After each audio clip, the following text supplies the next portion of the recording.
Hello, Cristina Bueti and Cosmas Zavazava. Can you explain to me why the International Telecommunications Union is here at the COP?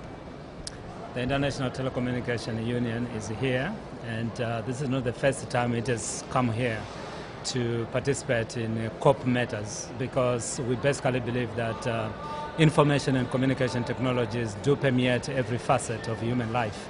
Climate change is a big challenge to the world.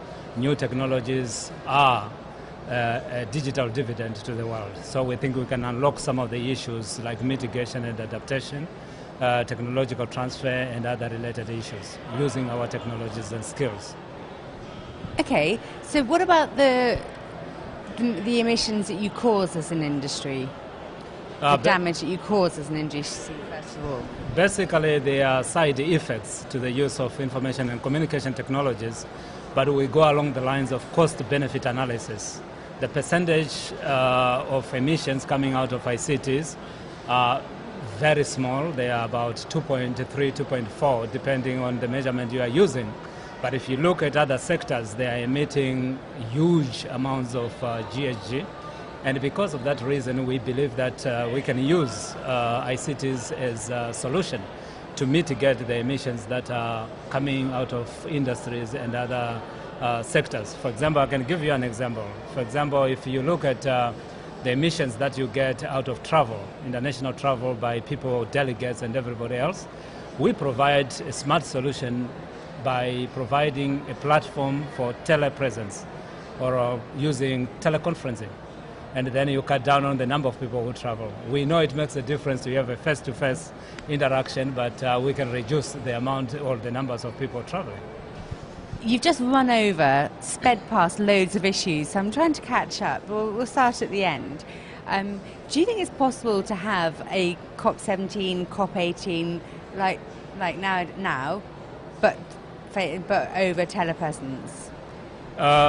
This is a treaty-making conference, and it is important to have face-to-face conduct and to discuss issues. Having said that, the preparatory process could be done by telepresence, and there are some people who are not necessarily negotiators who are doing advocacy work and even showcasing certain technologies or certain practices. And because of this reason, you could have those people basically doing it through telepresence. And it was already demonstrated here by some of our partners that telepresence does indeed work. And you can reduce the number of delegations. For example, if you have a delegation of 100 people, you can have 50 people here and 50 people at home. And when they remain in their offices, they can still, in a virtual manner, be at the conference as it were. Okay. Are there any international negotiations where you're actually beginning to have an influence in that area? I think ICTs is a cross-cutting tool, so it is being used more and more in different conferences. Like, for example, one of the, even within ITU, actually, now all our conferences are paperless. So what we have seen, for example, here is that many of the documents, they are still being printed, which means that you still have to cut trees, reduce the number of trees by working completely electronically and using ICTs. This process and these examples has been shared also within the UN systems, and other UN agencies have used it. So I think that certainly there are ways and means how different communication technologies can serve, and that help people also to be more active, because certainly to allow the participation of many stakeholders, and COP is a great example because it involves governments, UN, the industry, the NGOs. It gives you a clear examples that you can use remote technologies and people, they still feel part of the process. Yeah. I think the jury's out on that, to be honest, because as you were saying earlier, sometimes you really do need a face-to-face, and yes, nothing is ever going to get around that. But I take the point also that if you have a shared value system, then you shouldn't need that kind of contact. But if we go back again a little bit to the communications industry itself, and the mitigation and the emissions it causes, for example, in its data centres and those kind of areas, what are you doing to become more efficient? Well, we should combine the dialogue on climate change with the dialogue on e-waste and trying to save the environment. And one of the key issues that we have done in our standardization effort of telecommunication networks, gadgets, and everything else is that we have come up with a universal charger for mobile phones. So many people here travel with more than 3-4 chargers of a different kind. Why can't we unify and just come up with one charger that can be used so that the disposal element does not go against the environment? So that's one thing. Second thing is that we are setting up across the globe as ITU centers that we call interoperability and conformance centers, where the technology has got to be tested and it has to be appropriate. Here at COP16 there is discussion on setting up technology centers for climate change. And we think there is a natural synergy in that. We can work together, we have the expertise, we have a membership, 192 member states and over 750 private sector members. And we think we can pretty much harmonize practices, standard operating procedures in terms of climate change management, and also over and above raise resources that are needed to create an information society which is a green society.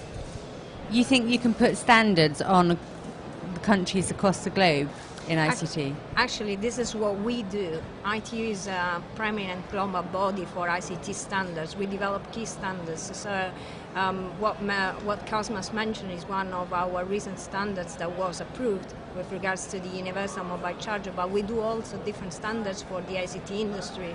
And we are also developing global methodology to measure and assess the emissions of the ICT sector, as well as also how ICTs are used in other sectors to reduce their own emissions and being able to measure the reduction of emissions. So we're working together very, very closely with government and with the ICT sector in that respect.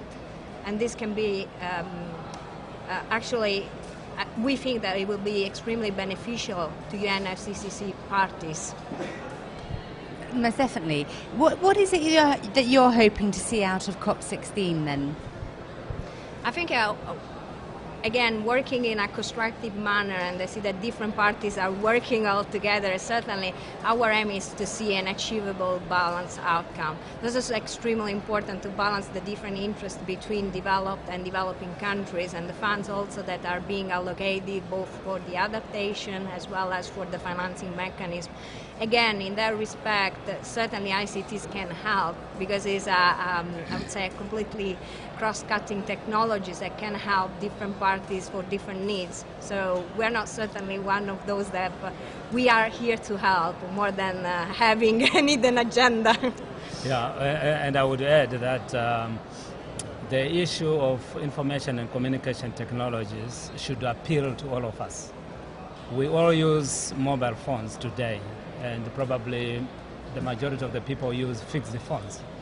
Have we ever wondered why there is no interference between your phone or telephone conversation and John's telephone conversation? It's simply because you have a body like the International Telecommunication Union, which is responsible for allocating spectrum, frequencies, and making sure that in a potentially chaotic situation there is a harmony.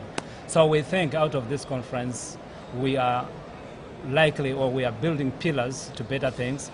The technology is now available, the regulatory framework is there, the legal framework is there. We just have to stand up and walk. Okay, I wish you good luck then. Thank you very much. Thank you very much. Thank you.